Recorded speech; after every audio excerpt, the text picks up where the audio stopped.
Estamos de volta com Ponto de Vista. Doutor Rodrigo Arteiro, sim, prazer tê-lo aqui no Ponto de Vista. Prazer é meu. É sempre bom ter pessoas com quem a gente possa conversar, questões que são pertinentes à nossa vida e que vão, de certa forma, interferir decisivamente no desenvolvimento da nossa região, que é o interesse do Ponto de Vista.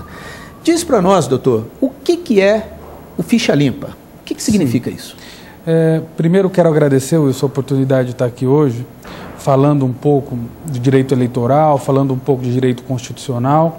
E o que é importante nós frisarmos é que a Lei da Ficha Limpa representa uma grande evolução da democracia brasileira. É, sem sombra de dúvida, uma conquista, uma evolução democrática brasileira, porque essa lei é uma das raras leis editadas no Brasil, fruto de uma iniciativa popular.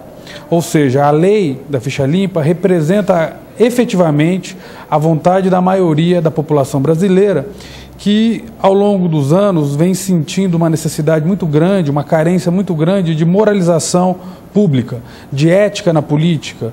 E esse anseio se revela na edição dessa lei, que é fruto de um movimento social.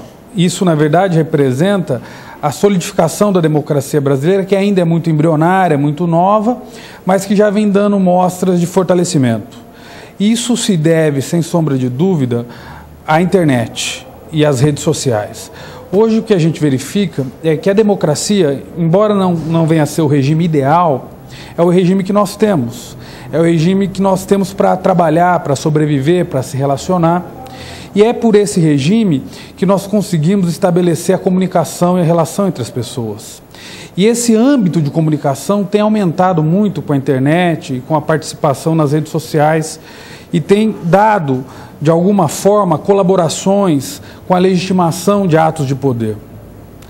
Hoje, se percebemos o padrão de vida que nós vivemos, a comunicação é a conduta, é a ação que nós mais desempenhamos na nossa vida. A todo momento nós nos comunicamos. Mesmo aqueles que não têm condição de falar ou de dominar o vernáculo, se comunica. E a comunicação, por ser um ato corriqueiro, um ato do dia a dia, ela a todo momento exige de nós respostas. A todo momento nós somos chamados a dar respostas razoáveis daquilo que fazemos, das escolhas que estabelecemos nas nossas vidas, e é assim que a sociedade evolui, na medida em que as pessoas também estabelecem essa comunicação no ambiente público, naquilo que o filósofo Habermas chama de esfera pública de discurso. Essa esfera pública não é uma esfera física, na verdade, uma esfera ideológica, e que se permeia em vários setores sociais. Nós temos esfera pública nas associações, nos partidos políticos, nos sindicatos, no Congresso Nacional. O próprio processo judicial e as disputas judiciais representam uma esfera pública onde as pessoas se comunicam e o resultado final das decisões que esses poderes produzem e emanam se legitimam pela participação e pela comunicação racional dessas pessoas. Isso, na verdade, é o perfil de democracia deliberativa que nós temos hoje no início do século XXI. Os poderes e os atos estatais encontram sua devida legitimação pela comunicação e pela participação das pessoas. Se uma decisão judicial tem autoridade na vida das pessoas, é porque aquelas pessoas que se submetem a essa autoridade participaram do processo. Se nós temos a obrigação de cumprir leis hoje no nosso Estado brasileiro, isso se deve ao fato de que, em tese, nós participamos do processo democrático e eleitoral. E legitimamos aquela lei, portanto, aquela lei vincula a nossa vida, o nosso comportamento, os nossos atos em sociedade.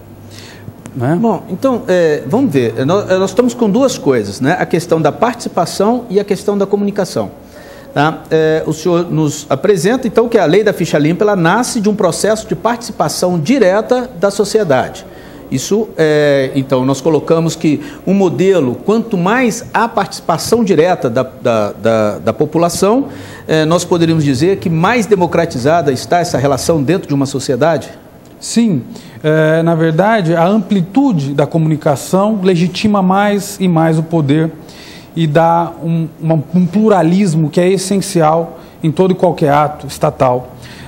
para legitimar esse ato e para reduzir qualquer resquício de autoridade ou de arbitrariedade desse ato. Agora, doutor, é possível ter democracia em uma sociedade onde a comunicação ela é extremamente monopolizada? Quais são os caminhos de reverter esse processo? Muito pertinente a sua indagação, Wilson, e sem sombra de dúvida você tem razão na sua afirmação. O que acontece é que as ditaduras hoje no mundo estão cedendo, os regimes totalitários estão cedendo, porque com a internet, com o acesso à informação e à comunicação, os estados ditatoriais, as manobras autoritárias não mais resistem. Nós estamos vendo pelo mundo uma série de movimentos de queda das ditaduras no Oriente Médio, em vários países do Oriente Médio, como no Líbano, na Síria, no Egito. E essas reações, sem sombra de dúvida, são produto da democratização da informação pelas redes sociais. Só há sentido em termos de uma ditadura se de fato houver o canal daquele regime, o canal de rádio, o canal de televisão daquele regime ditatorial, o jornal daquele regime. E quando nós temos a internet, não há mais controle de informação, não há mais manipulação de ideias. E, portanto, a postura ditatorial dos estadistas acaba cedendo em prol de uma amplitude do discurso, de uma maior possibilidade de debate em termos universais. Uhum. Trazendo de volta, né, a questão do ficha limpa, vamos retomar a partir de um ponto. Nós podemos dizer que o ficha limpa ele foi criado para punir aquele que feriu algum princípio. Eu gostaria de saber quais são esses princípios como é que ela é aplicada, qual é a efetividade dela, como é que tem sido esse processo do ficha limpa hoje. Tá. Rigorosamente, a lei da ficha limpa é uma lei complementar, até porque só a lei complementar pode estabelecer questões eleitorais no Brasil. É uma lei complementar federal. E essa lei da ficha limpa, basicamente, o que ela prevê são hipóteses de inelegibilidade. Ou seja, condições para que determinado indivíduo possa ocupar um cargo eletivo, possa exercer o poder. E, de fato, o que acontece é que a ideia primordial não é punir, e sim moralizar a administração pública e a ocupação de cargos públicos. Na verdade, há um requisito de elegibilidade. Qual seja, o indivíduo não ter nenhum processo, não ter nenhuma mácula criminal ao longo de sua vida pública. Partindo dessa perspectiva, nós podemos constatar que a ideia da lei da ficha limpa não é punir, mas simplesmente moralizar a ocupação dos mandatos eletivos. Ok, isso seria então uma possibilidade de nós construirmos um novo patamar da ética na política. Isso aí nós vamos falar então no próximo bloco, que nós vamos começar daqui a pouco. Voltamos em instantes com Ponto de Vista.